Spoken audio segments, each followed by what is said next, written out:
If you're a knitter, you've probably heard the word Jacquard flung around. In fact, you've probably picked up a ball of yarn, or 2 or 3, with that word printed on the label.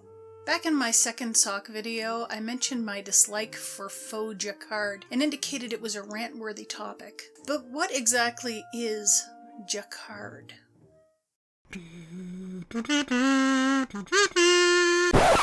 Most sewists,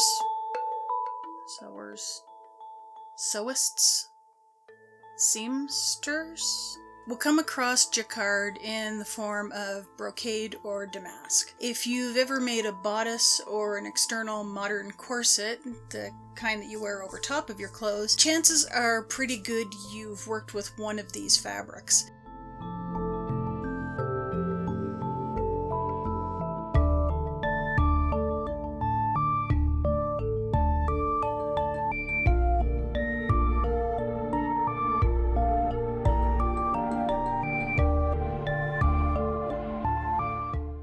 Either that or it's a design based on the original Jacquard fabric. The Jacquard machine, created by Joseph-Marie Jacquard in 1804, was an attachment specially created to fit industrial looms of the time. The designs were translated into holes punched into chains of cards that fed through the machine, making weaving on the loom an automated process. Fun fact, this is also how a lot of commercial knitwear is made, as well as jersey knits. T-shirts. Remember that the next time you go to the mall and find an ugly Christmas sweater made by a designer brand for a premium price. Essentially, the Jacquard machine uses basic knitting principles to create either a very fine knitted material, like t-shirt fabric, or colorwork knitting methods to carry the floats of thread on the wrong side of the fabric until needed by the graphic pattern, such as in brocade or damask.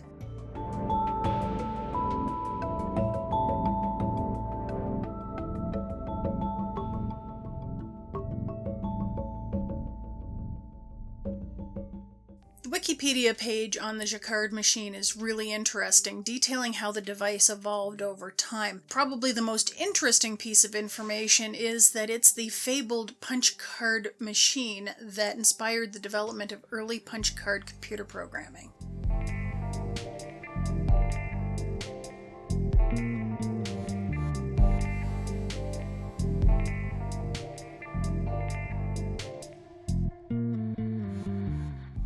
Now, the textiles that use the Jacquard loom are multiple. You're not just talking about t-shirts and fashion fabric. Jacquards turn up in rugs and upholstery, table linens, curtains, you name it. You can wear a knit hat, a damask dress, and brocade slippers, and technically be covered head to toe in Jacquard.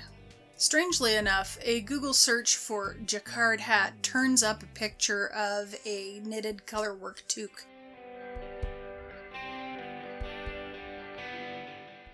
So I guess we can consider Fair Isle knitting to be a form of manual Jacquard.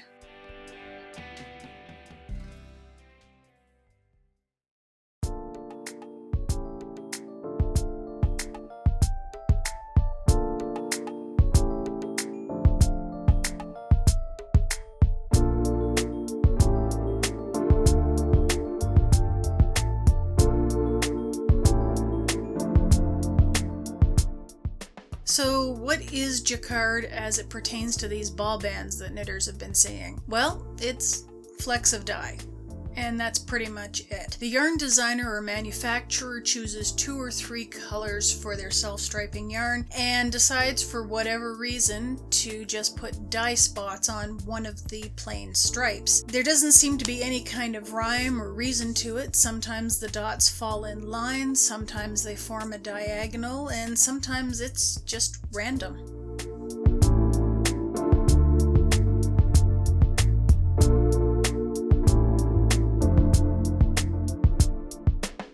The problem as I see it is that patterning raw yarn to be knit at different gauges is awkward at best and a dog's breakfast at worst. Not everyone's going to hit that ideal sock gauge. Many of us sock knitters, who often find ourselves at the mercy of ye olde Jacquard pattern, have our own way of customizing our methods to knit different objects. Some of us knit tighter and some of us knit looser, and that leads to a lack of uniformity in knitting. And that's a good thing. It lends the fabric personality. If you compare a commercially knit sweater to a hand knit sweater, the differences are almost immediately apparent.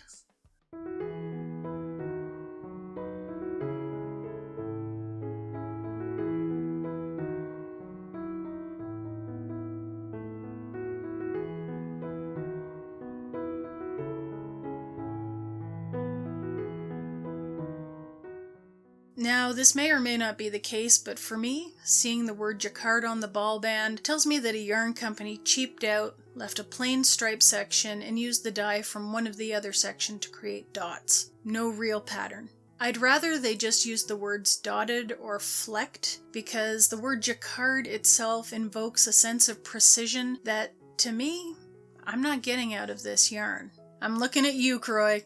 I love you, but you're one of my worst offenders, with Regia a close second. If Michael started carrying Knit Picks Felici, your days would be numbered.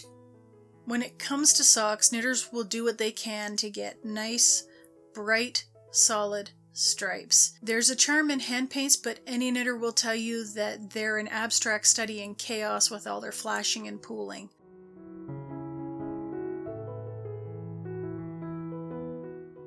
No, what really satisfies knitters are nice, chunky sections of bright color that repeat at regular intervals. The beauty of the knitting and crochet community is that we have this weird tendency to, well, communicate. We have Ravelry, podcasts, some of us have friends or local groups that we get together with, and we tell each other when we discover a new technique or a new indie yarn dyer, and some of the more popular dyers, whether of yarn or fiber, are folks usually who understand the benefit of bright, solid colors, particularly self-striping sock yarn or bats that you can use to spin your own. Word of mouth is huge in this industry. It's why handcrafters will save up all year to go to a fiber festival, or, in the case of Rhinebeck, save up all year and make a brand new sweater, because Rhinebeck is knitter's prom. I have yet to go to this festival because I live in Canada and half a continent away, and airfare is expensive, but someday I will go. Obviously not this year because of plague, but someday.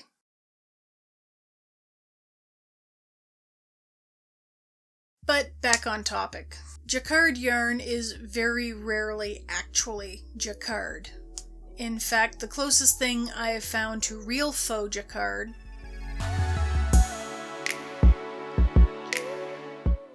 is a knitting, crochet, dyeing technique known as planned pooling. You can find it in a lot of commercial yarns: Red Heart, Karen, Sugar and Cream, Vanna's Choice. Most people don't use it properly if they even realize it's supposed to make a pattern. A lot of the time we just get distracted by 3 or 4 pretty colors in a ball of yarn and then are really unpleasantly surprised when it looks like a dog's breakfast. To be fair, we get similarly blindsided by luscious skeins of hand paints. However, with planned pooling yarn, if you work it at just the right gauge and you know when to knit loose and when to tighten up your stitches, and you know the color sequence and how wide the pattern is, you too can create a faux argyle pattern.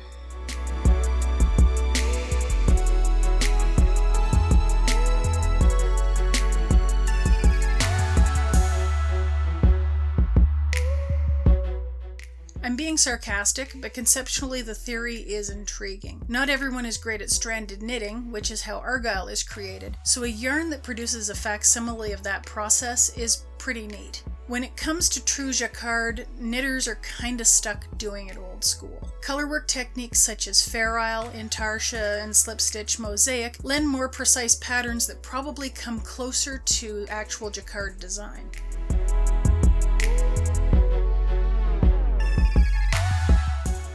How does this translate to historic and vintage knitting? Well, these techniques have been used for years in traditional Nordic sweaters, West Coast Cowichan sweaters, and their close cousin the Mary Maxim sweater, as well as any number of hats, mittens, and, yes, socks. I can only hope that someday our more accessible and plentiful commercial yarn companies will open their eyes and realize that what we need isn't a plain stripe with flecks of dye on it. We want fun colors that are a joy to knit, and when it comes down to it, we're more than capable of creating our own jacquard. If you've managed to reach this part of the video, thank you so much for letting me babble on about my opinions regarding jacquard yarn. I know I'm probably nitpicking the term they chose to use as a descriptor, but words still do have power, and in some things I do believe in accuracy. What's your opinion? Are you a knitter who's used jacquard or planned pooling yarn? Are you a sewist, boggled by the whole thing? Let me know in the comments. I'd really like to hear from you. I never feel comfortable adding what seems like the requisite calls to action, but if I've in any way amused you with this little rant, please do click the subscribe button. And if you'd like to know when I upload, which is generally on Sundays or so it seems, the bell can help you out with that. Till next time.